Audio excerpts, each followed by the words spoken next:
Hello to each and every one of you, to all of the victim of rape. Ako'y tutula na naman sa pagitan ng sigaw at katahimikan. Sa ilalim ng buwan, ako'y binihag ng dilim. Ang mga bituin na isaksi sa aking pag-angil, hinila ng mga aninong walang konsensya.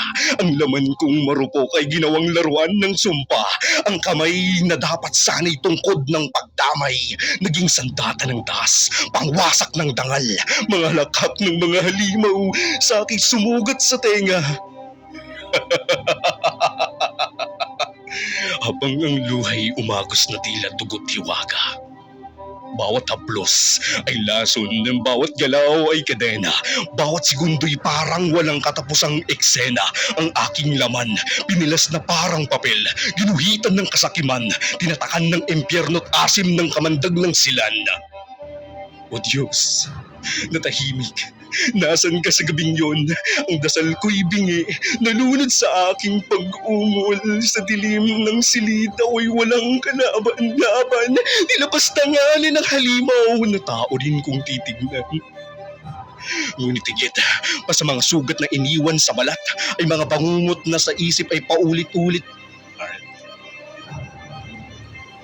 Okay. All right. Thank you, Leo. Thank you.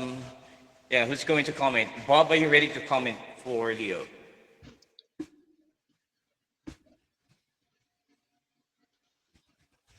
All right. Well, it's good to see a different performance. Right. Big issue is you get a lot of English speaking people, so you want to sit there and try to get something that everybody can understand. Well, I couldn't understand a damn thing, but I think it was good. Um, as far as me, I liked it. Yeah, so I actually like it because I understand poetry. I convert poetry into music now. I used to just do poetry. No, I just act stupid.